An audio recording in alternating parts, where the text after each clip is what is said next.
Mon nom est Idriss Al-Mansour. Et quand je pense à la vie que j'avais avant ce matin-là, je me souviens de comment tout semblait juste et organisé. Ma famille vivait à Dearborn, Michigan, une ville où être humain n'était pas inhabituel. J'ai grandi entouré d'amis et de voisins qui partageaient notre foi. Dans notre maison, l'islam était plus qu'une religion. C'était une façon de vivre, une boussole qui guidait chaque décision, chaque geste. Mon père, Khalid, était le pilier de la maison. Toujours sérieux, il insistait sur la discipline, l'observance des prières et la lecture du Coran. Ma mère, Lamine, était son complément parfait, une femme aimante et compatissante, qui aidait quiconque croisait son chemin, indépendamment de la religion ou du statut. Idri, mon père disait souvent, « La foi n'est pas seulement ce que nous croyons, c'est comment nous agissons. N'oublie jamais cela. » Je n'oubliais pas. J'ai toujours été assidu dans mes pratiques religieuses. Je me réveillais pour la prière du Fajr avant l'aube, même si mes yeux étaient lourds de sommeil. À l'école, j'évitais davantage de compagnie, et, pendant les cours, si j'entendais quelque chose qui contredisait notre foi, je considérais cela comme une erreur du monde extérieur.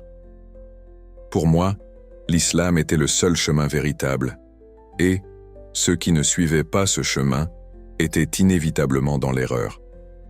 Cependant, il y avait un point où ma foi commençait à se mêler à quelque chose de plus sombre, l'orgueil. Je voyais d'autres collègues musulmans qui n'étaient pas aussi rigides que moi, et je les jugeais en silence. Lorsque je rencontrais des chrétiens, des juifs ou des athées, je ressentais un mélange de pitié et de supériorité, comme si je savais quelque chose qu'ils ne savaient pas. Je me souviens d'une conversation avec mon ami Rassin, pendant la pause à l'école. Il avait oublié de faire l'une des 5 prières de l'air et était visiblement gêné. « Penses-tu que Dieu pardonne quand nous sommes négligents comme ça ?» Je lui ai demandé, sans intention de le blesser, mais avec un ton qui laissait clairement entendre mon mécontentement. Rassin m'a regardé incertain. Je pense que oui. Dieu est miséricordieux, n'est-ce pas? J'ai hoché la tête, pensant qu'il simplifiait quelque chose d'aussi sérieux. Miséricordieux, oui, mais aussi juste. Nous ne pouvons pas attendre de la miséricorde sans effort. Ce jour-là, je me sentais encore plus ferme dans ma pratique religieuse. Pour moi, Rassin représentait une faute que je ne commettrais jamais, et j'étais sûr que Dieu verrait ma dévotion et me récompenserait pour cela. Quand je pense à cela maintenant, je vois à quel point j'étais enfermé dans une vision limitée de la foi. Je crois que Dieu nous guide de manière mystérieuse, mais à l'époque, je pensais tout savoir. La maison dans laquelle j'ai grandi, les règles que je suivais, tout cela me donnait un sentiment de contrôle, de certitude. Mais ce que je ne savais pas, c'est que ce contrôle n'était qu'une illusion et que ma vision du monde était sur le point d'être complètement brisée. C'était un matin comme un autre. Le soleil n'était pas encore levé et le réveil de mon téléphone a sonné à 5h15 comme tous les jours. Je me suis levé avec difficulté.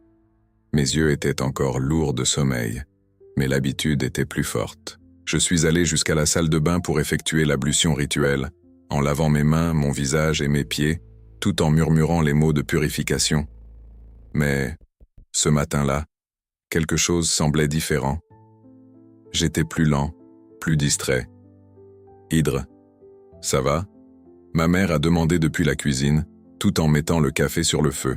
Sa voix avait une inquiétude que je n'ai remarquée que plus tard. « Oui, maman, juste un peu fatigué. » J'ai répondu, essayant de paraître plus dispos. Je ne voulais pas l'inquiéter. Quand je suis retourné dans ma chambre pour m'habiller pour l'école, j'ai ressenti un léger vertige. C'était comme si le sol avait tremblé pendant un instant. Je me suis accroché au mur pour me stabiliser et j'ai pris une grande respiration. Peut-être que c'est juste la faim. Je pensais. Le jeûne occasionnel était courant chez nous et parfois je sautais le petit déjeuner pour me sentir plus discipliné. Je continuais à me préparer mais la sensation ne disparaissait pas. Au contraire, elle commençait à s'aggraver. Une faiblesse m'a envahi et mon cœur semblait battre plus lentement. Je pouvais entendre le son étouffé de la télévision dans le salon et le murmure de ma mère dans la cuisine. Mais tout commençait à paraître lointain. Quand je suis allé dans la salle pour prendre mon sac à dos, j'ai ressenti une autre vague de vertige. Cette fois-ci plus forte. Mes genoux ont fléchi et tout autour de moi a commencé à s'assombrir. Avant que je puisse dire quoi que ce soit, je me suis effondré sur le sol. Idress. La voix de ma mère résonnait comme un son lointain, presque comme si elle venait d'un autre endroit. J'avais couru dans sa direction, mais ma vue s'est brouillée et tout autour de moi a disparu. Il y a eu un moment d'obscurité totale. Il n'y avait ni son, ni lumière, ni aucune sensation de corps. Juste un vide absolu. Je pensais. Suis-je mort ? C'est ça, la mort. C'était une pensée effrayante. Mais en même temps, il y avait quelque chose de paisible dans ce vide. C'était comme si tout le bruit du monde avait disparu, ne laissant que le silence. Soudain, une lumière a commencé à apparaître. Au début, Elle était petite et lointaine, mais elle grandissait rapidement jusqu'à remplir tout mon champ de vision. C'était une lumière brillante, mais elle ne blessait pas les yeux, si tant est que j'avais encore des yeux dans cet état. Je ressentis une vague de chaleur et de confort émanant d'elle, quelque chose que je n'avais jamais expérimenté auparavant. Alors que je flottais vers la lumière, un sentiment d'anticipation m'envahit. Il n'y avait pas de peur, juste de la curiosité et une étrange sensation que quelque chose d'important était sur le point de se produire. À ce moment-là, je ne savais pas que j'étais sur le point de rencontrer quelqu'un qui changerait ma vie pour toujours. Lorsque j'ai traversé le vide en direction de la lumière, quelque chose a commencé à changer en moi.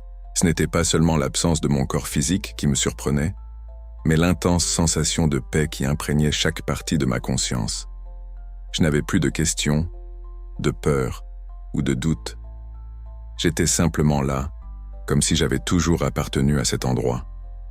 La lumière continuait à croître et alors une figure commença à émerger de son centre. Au début, il était difficile de distinguer sa forme, mais à mesure qu'elle s'approchait, je remarquai un visage humanoïde. Lorsque je vis enfin son visage, je fus paralysé par la révérence. C'était Jésus-Christ. Je n'avais pas besoin de demander qui il était, son identité était évidente. Il ne prononça pas un mot, mais ses yeux, ou ce qui semblait l'être, me communiquèrent tout ce que je devais savoir. Une profondeur émanait de lui, contenant tout l'amour de l'univers, mais aussi une tristesse inexplicable, comme s'il souffrait à cause des choix de l'humanité. Mon esprit, encore prisonnier des croyances que j'avais portées toute ma vie, est entré en conflit. Pourquoi Jésus, pensais-je ? Pourquoi pas le prophète Muhammad, que la paix soit avec lui ? Pourquoi pas quelque chose de plus aligné avec ce que j'ai toujours cru ? Jésus semblait percevoir mes pensées avant même que je ne les formule complètement. Il tendit la main, sans me toucher, et une chaleur indescriptible envahit mon être. C'était un amour si pur et inconditionnel qu'il me laissa sans mots. Ce n'est pas que j'avais la bouche pour parler dans cet état. C'était comme s'il disait « Je ne suis pas venu pour remplacer ce que tu crois, mais pour montrer ce qui est au-delà de cela. » Une chaîne d'images a commencé à défiler devant moi, comme si je regardais un film projeté par la lumière qui en émanait. Dans une scène, j'ai vu des dirigeants mondiaux discuter autour de grandes tables, leurs visages tordus par la colère et la cupidité. Parmi eux, Benjamin Netanyahou se distinguait, son visage devenant un symbole des choix humains et de leurs conséquences. D'autres figures sont également apparues, mais elles n'étaient pas aussi claires. Dans chaque scène, je voyais la destruction, des forêts en feu, des mers polluées, des villes en guerre. Voici les résultats du libre arbitre sans compassion. Cela semblait être le message que Jésus transmettait. L'humanité peut encore changer, mais le temps s'épuise. Sentir des larmes invisibles, coulant sur ce qui restait de ma conscience. Le message était clair et percutant, comme je n'avais jamais réalisé auparavant que tout était interconnecté. La cupidité, la haine et l'indifférence parcouraient le monde. Et moi, avec toute ma religiosité, je n'avais jamais regardé cela avec attention. Jésus, alors, a projeté une autre vision, cette fois plus personnelle. Je me voyais moi-même, à genoux en prière, mais au lieu d'une connexion avec Dieu, il semblait y avoir une barrière invisible. Il m'a montré des moments où ma foi était performative, ma pratique religieuse mécanique. Mon cœur a souffert en réalisant à quel point j'avais échoué à comprendre la véritable signification de la foi. Peu importe le nom que vous utilisez pour m'appeler. Votre présence semblait dire « Ce qui importe, c'est l'amour que vous partagez et la compassion que vous vivez. » Et alors, comme s'il me donnait du temps pour tout traiter, Jésus est resté silencieux. La lumière autour de lui pulsait doucement, comme s'il attendait ma réaction. Je n'avais pas de mots, juste un tourbillon d'émotions et un profond désir de comprendre ce que tout cela signifiait pour moi. Après le moment de silence, la lumière autour de Jésus a commencé à changer. Elle semblait s'étendre, créant un espace où des images commençaient à surgir. Ce n'était pas seulement des visions. C'était comme si je vivais chaque scène, ressentant les émotions, entendant des sons et expérimentant les douleurs et les espoirs de l'humanité. La première vision était celle de dirigeants mondiaux, assis à de longues tables de conférences. L'ambiance était sombre, presque étouffante, et des discussions passionnées avaient lieu. Je reconnaissais certains visages. Parmi eux, Benjamin Netanyahou se distinguait, son expression grave et résolue, comme s'il portait le poids de décisions qui impacteraient non seulement son peuple, mais le monde entier. D'autres dirigeants étaient également présents. Certains semblaient discuter au nom de leur pays, d'autres clairement consumés par la cupidité et l'ambition. La lumière qui émanait de Jésus semblait envelopper la scène, et un message clair est apparu dans mon esprit. Le destin de l'humanité n'est pas seulement entre les mains de ses dirigeants, mais dans les choix de chaque personne. Cependant, ceux qui sont au pouvoir ont une responsabilité plus grande, car leurs décisions façonnent l'avenir de nombreux. La scène a changé. Maintenant, je voyais des forêts en flammes, ou des années assombries par des déversements de pétrole, des animaux fuyant des habitats détruits. Le son des rivières se transformant en torrents violents résonnait dans mes oreilles. L'adoration et le désespoir de la nature étaient palpables, presque comme si je pouvais les sentir dans ma propre âme. Ce ne sont pas des punitions. Le message est revenu direct et clair. Ce sont des conséquences. La terre reflète ce que les humains y mettent. L'équilibre peut être restauré, mais cela nécessite sacrifice et amour. Je voulais regarder Jésus, chercher du réconfort dans sa présence, mais la lumière me guidait vers la scène suivante. Maintenant, c'était un paysage urbain, une ville qui semblait être en train de s'effondrer. Des groupes de personnes s'affrontaient dans les rues, divisés par la race, la religion et la politique. Je voyais des visages déformés par la colère, des oreilles sourdes au dialogue. Au milieu du chaos, certaines personnes s'agenouillaient et priaient, mais la plupart étaient perdues dans des disputes. Des divisions que l'ego humain a créées, est venu un autre message. Vous êtes tous faits de la même essence, mais tant que cette vérité sera ignorée, la paix sera impossible. Alors, quelque chose d'étonnant s'est produit. La lumière a commencé à diminuer, laissant place à l'obscurité. J'ai entendu des cris, un son transperçant mon âme, empreint de désespoir. Des gens erraient, leurs visages cachés par l'ombre, piégés dans une existence sans but, vers un avenir sans amour ni compassion.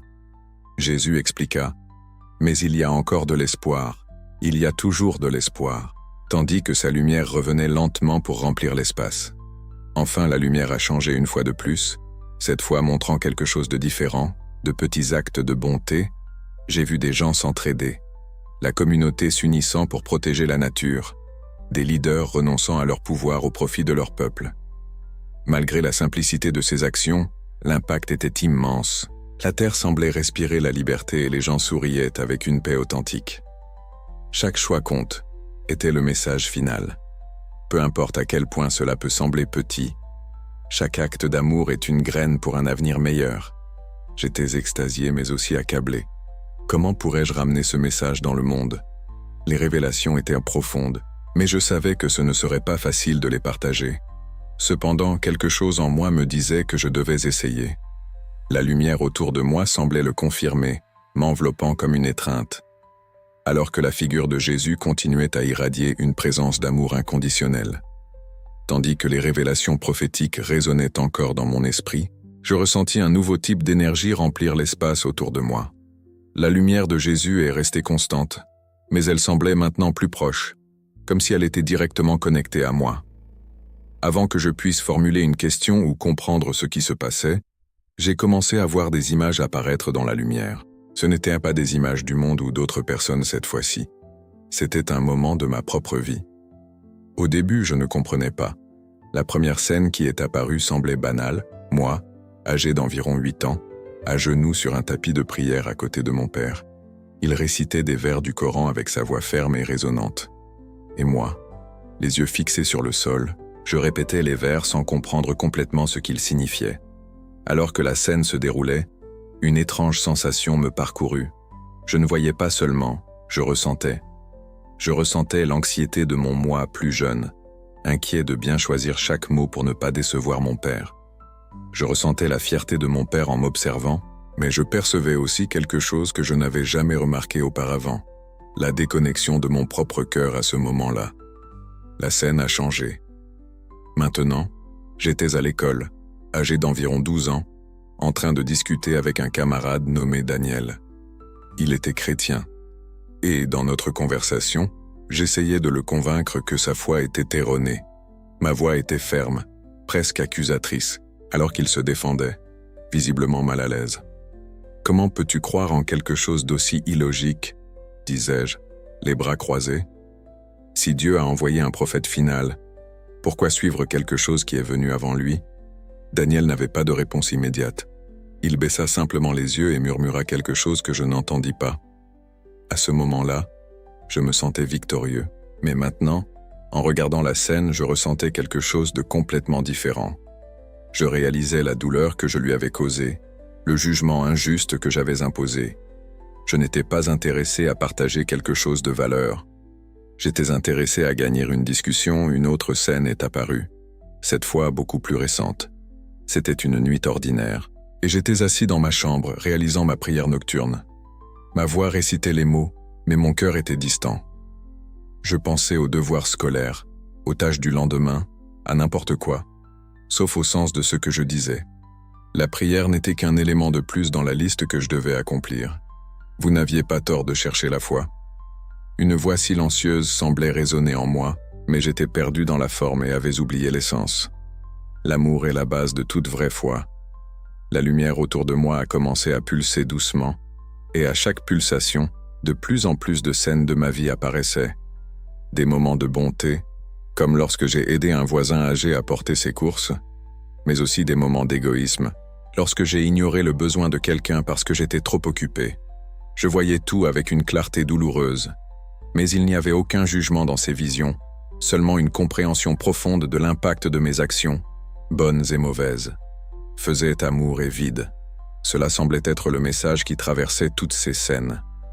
Peu importe à quel point vous êtes dévot, si la compassion n'est pas présente, la foi ne devient qu'un rituel. Lorsque les visions ont cessé, il ressentait un mélange de regret et de soulagement. C'était comme si un poids que je portais sans m'en rendre compte avait été levé. Je comprenais que ma vie n'était pas seulement une question d'obéir à des règles ou de suivre des pratiques religieuses. C'était survivre avec authenticité, amour et but. Jésus était toujours là, sa présence émanant paix et compréhension. Il ne m'a pas condamné pour mes erreurs, mais m'a montré que j'avais un choix. Je pouvais continuer à vivre de manière mécanique ou commencer à incorporer le véritable sens de la foi dans chaque aspect de ma vie. Après avoir révisé ma vie, j'ai ressenti que quelque chose de plus grand était sur le point de se produire. La lumière autour de Jésus a commencé à pulser à nouveau, mais cette fois, il y avait une énergie différente dans l'air. C'était comme si tout l'univers était devenu silencieux, attendant un moment crucial. Sa présence restait radieuse et aimante, mais maintenant il y avait une gravité dans ses yeux, comme s'il était sur le point de me confier une immense responsabilité. Sans dire un mot, Jésus a tendu la main, et une nouvelle vision a pris forme. C'était comme si je voyais le monde entier d'en haut, observant des vies, vécues dans des millions d'endroits en même temps. Dans un coin, j'ai vu un enfant pleurer de faim. Dans un autre, une famille s'étreignant au milieu d'une catastrophe naturelle. Dans un autre, un acte de bonté simple, une femme offrant de la nourriture à un homme sans abri. Ces images étaient entrecoupées de flèches d'obscurité. Je voyais des figures humaines, mais leurs visages étaient obscurcis, leurs actions guidées par la peur, la haine ou la cupidité. Ils répandaient la destruction, divisaient les communautés et ignoraient la souffrance des autres. Ils semblaient ne pas percevoir l'impact de leur choix. Alors, j'ai entendu pour la première fois une voix claire et directe, non avec des mots, mais avec un message qui résonnait en moi.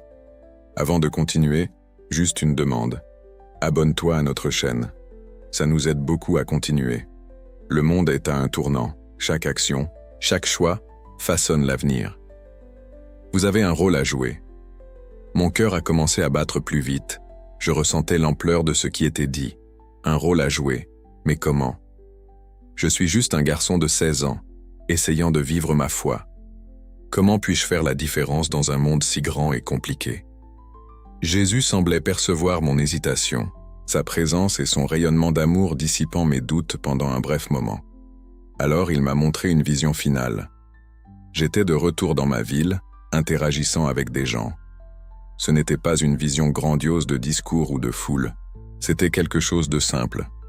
J'aidais un voisin, consolais un ami, étais gentil avec un inconnu. De petits actes de bonté, mais qui semblaient créer des vagues de changements s'étendant au-delà de ce que je pouvais voir. Le message était clair. Vous n'avez pas besoin de changer le monde entier. Vous devez changer le monde qui vous entoure. Chaque acte d'amour a créé un impact plus grand que vous ne l'imaginez.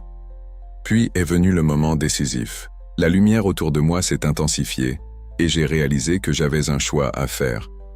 Je pouvais rester dans cet état de paix éternelle, loin des douleurs et des difficultés du monde physique, ou je pouvais revenir. Je savais que revenir signifierait faire face à la rejet, au scepticisme et même à la souffrance, mais cela signifierait aussi une opportunité de partager ce que j'avais appris en vivant selon les principes que je comprenais maintenant. Choix, la voie a résonné. Les deux chemins sont valables, mais un seul te permet de continuer à grandir et à aider les autres à grandir. J'ai fermé les yeux. Si tant est que j'avais encore des yeux dans cet état, j'ai senti mon cœur se pencher vers le retour. Ce n'était pas une décision facile, mais elle était juste. Je savais qu'il y avait beaucoup de travail à faire. Quand j'ai rouvert les yeux, la lumière a commencé à se dissiper et la présence de Jésus s'est éloignée doucement. Avant de disparaître complètement, j'ai ressenti un dernier message dans mon âme, vivant d'amour, de partage et de compassion. Le reste tourne. Quand j'ai ouvert les yeux, tout semblait à la fois familier et étrangement lointain. Les lumières du plafond de l'hôpital brillaient intensément, et le son des machines surveillant mes signes vitaux résonnait doucement autour de moi. Ma vision était floue au début, mais j'ai vite reconnu le visage de ma mère, Lamine, au-dessus de moi. Il y avait des larmes dans ses yeux et son expression était un mélange de soulagement et d'inquiétude. « Alhamdoulilah, tu es revenu ?» Elle s'exclama, saisissant ma main avec force. « Tu nous as fait peur, Idriss. » Ma gorge était sèche et les mots ne sortaient pas facilement. J'avais l'impression que tout mon corps avait couru un marathon. Y a-t-il encore quelque chose? J'ai essayé de sourire à ma mère. Mais quelque chose en moi savait que le sourire ne capturait pas la profondeur de ce que je venais de vivre. Mon père, Khalid, est apparu peu après, semblant encore plus sérieux que d'habitude. Les médecins ont dit que c'était une syncope, quelque chose lié au cœur ou à une pression basse, a-t-il expliqué rapidement. Sa voix était ferme, mais avec une touche de vulnérabilité. Tu t'es évanoui chez toi et ta mère a appelé l'ambulance. J'ai essayé de le ressentir, mais mon esprit était loin, essayant de traiter ce qui venait de se passer. Je voulais tout raconter immédiatement sur le vide, la lumière, Jésus et les révélations. Mais comment pourrais-je mettre quelque chose d'aussi vaste et profond en mots simples? Même penser à dire que j'ai vu Jésus semblait impossible à ce moment-là, compte tenu des croyances de ma famille et de ma communauté. « Je vais bien, papa », ai-je réussi à dire, ma voix rauque. C'était étrange, mais je vais bien maintenant. Ma mère a recommencé à pleurer et mon père, avec sa rigidité, a doucement touché ma tête, murmurant une prière de gratitude. En les observant, j'ai ressenti un poids sur la poitrine.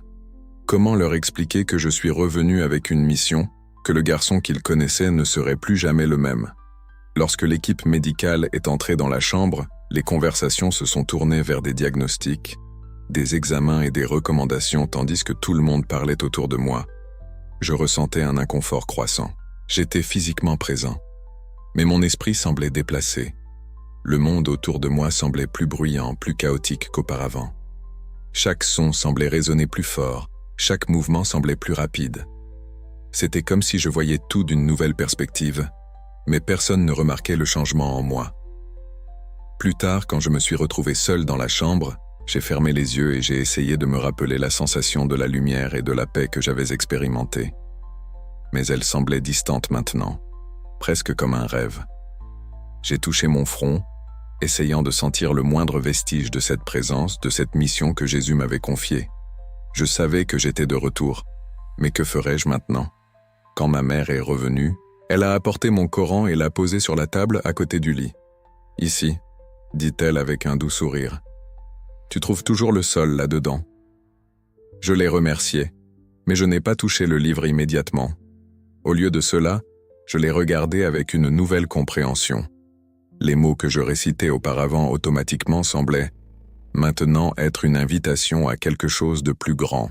Ce n'était plus un rituel. C'était une opportunité de connexion. Cette nuit-là, allongé dans cette chambre d'hôpital, j'ai pris la décision de commencer à vivre différemment. Je ne savais pas par où commencer, ni comment partager ce que j'avais vu, mais je savais que je devais essayer. La mission n'était pas de convertir qui que ce soit, ni de défier la foi des autres. C'était simple, vivre avec amour, répandre avec passion et aider les autres à voir que, indépendamment de nos croyances, nous faisons tous partie de quelque chose de plus grand.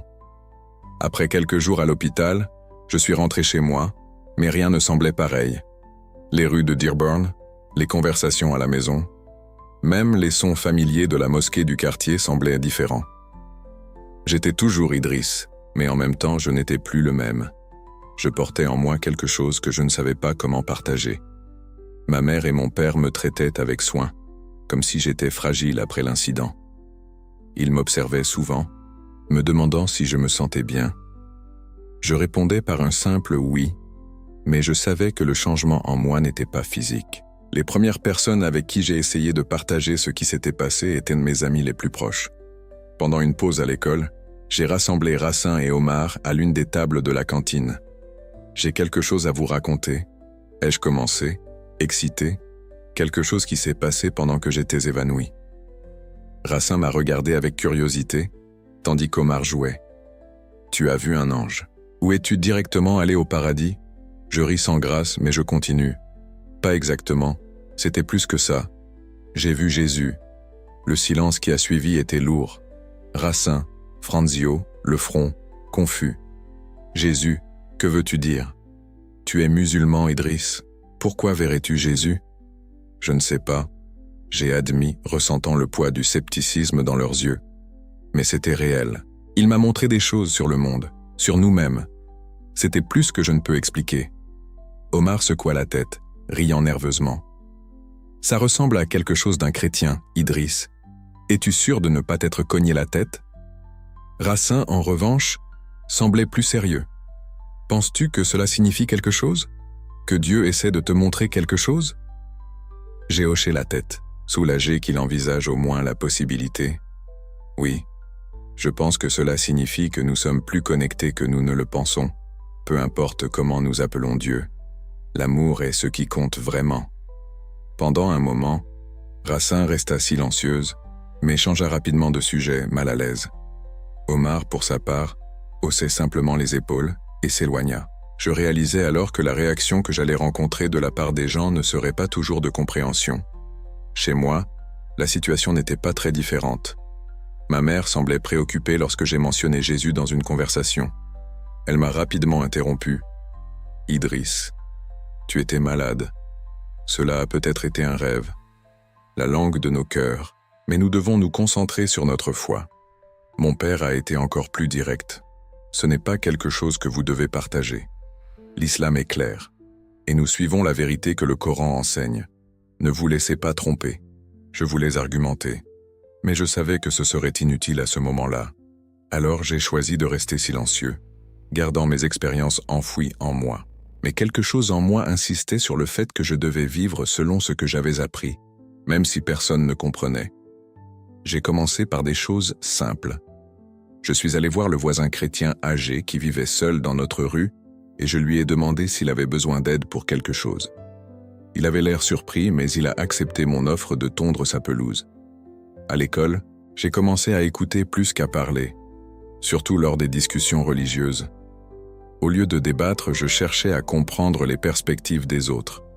Même lorsque je n'étais pas d'accord, certains ont remarqué les changements.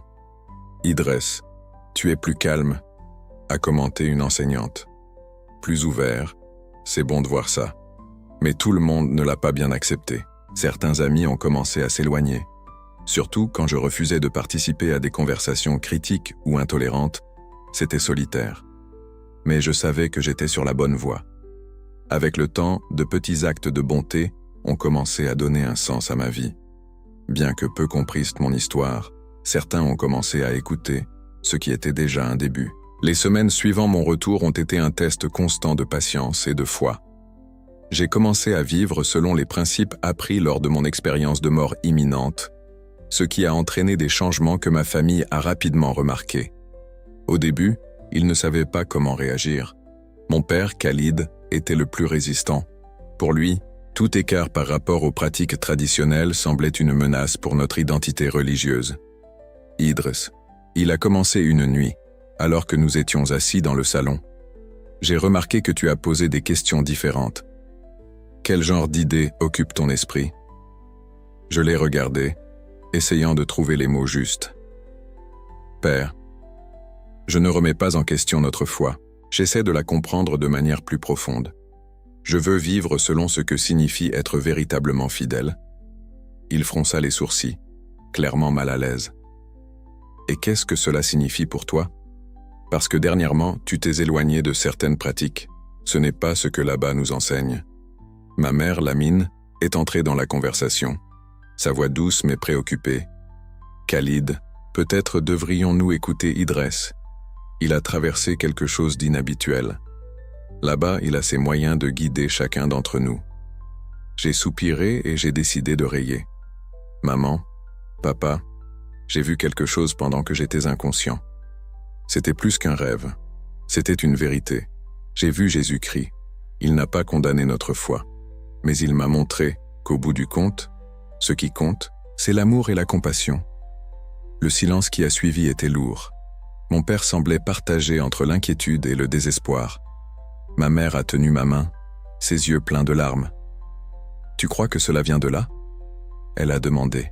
« Oui », j'ai répondu, avec conviction.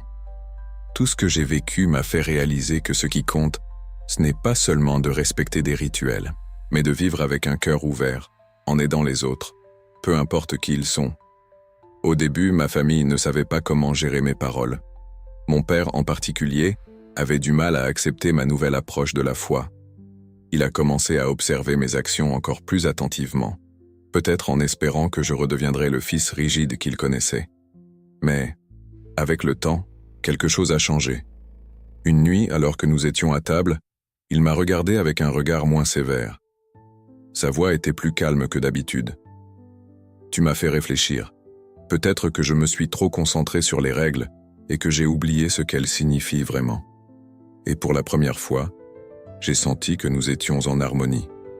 Notre maison, auparavant centrée sur la répétition de rituels, a commencé à se transformer en un espace de dialogue. Nous parlions de la foi de manière plus ouverte, discutant de la façon dont nous pourrions l'appliquer pour aider notre communauté. Au lieu de simplement la garder à l'intérieur de nos quatre murs, ma transformation personnelle a également commencé à inspirer des changements en dehors de chez moi. Ma petite communauté, composée en grande partie de familles musulmanes, a remarqué les changements en moi. Certaines personnes ont commencé à me demander pourquoi j'agissais de manière si différente. Une jeune femme nommée Laïla, que je connaissais de la mosquée, est venue me voir un jour après la prière du Maghreb. « Idriss, j'ai entendu dire que tu aides ce voisin chrétien. C'est inattendu. Pourquoi fais-tu cela ?» J'ai souri et répondu simplement « Parce qu'il est mon voisin. Il fait partie de notre communauté. N'est-ce pas ce que notre foi nous enseigne? Aider tout le monde ?» Elle a réfléchi un instant et, à ma grande surprise, a commencé à m'aider à distribuer de la nourriture aux nécessiteux le week-end. Ces petits pas se sont multipliés. Ma famille, ma communauté et mes amis ont réalisé que ma transformation n'était pas un rejet de notre foi, mais un approfondissement en elle. Et enfin ma maison. Avant, elle n'était qu'un lieu de rituels et d'obligations. Elle est devenue un espace où l'amour, avec passion et but, a guidé nos actions. 2 ans se sont écoulés depuis ce jour qui a changé ma vie pour toujours.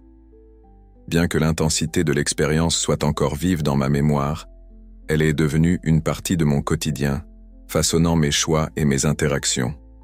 Je ne suis pas un leader religieux, je ne donne pas de conférences ni n'écris de livres. Ma vie reste simple, mais c'est précisément dans cette simplicité que j'ai trouvé un but plus grand. Dearborn, avec sa vibrante communauté musulmane, a toujours été un endroit où les traditions étaient transmises avec fierté.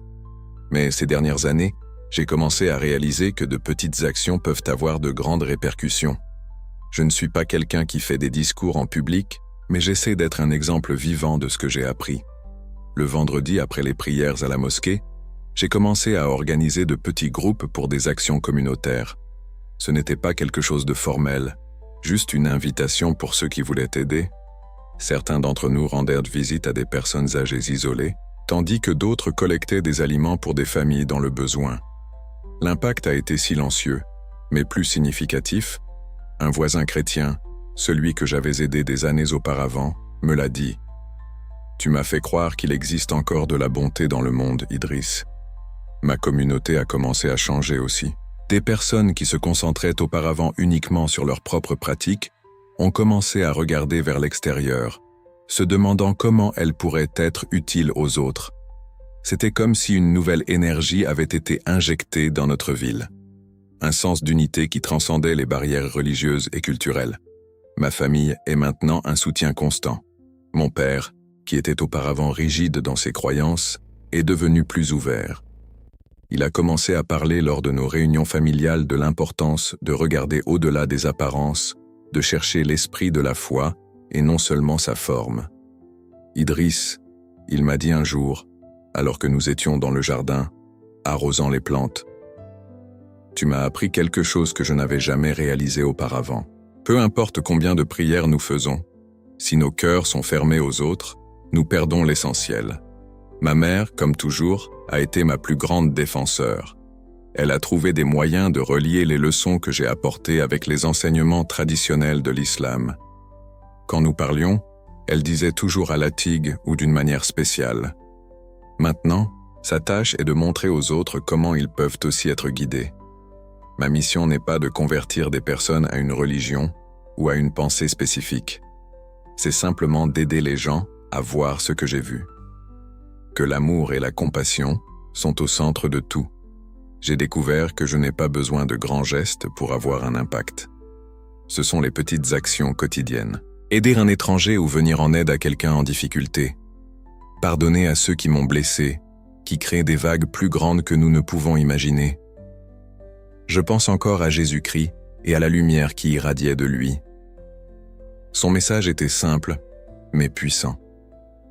Vis avec amour, répands la compassion. Le reste viendra. Ces mots guident tout ce que je fais.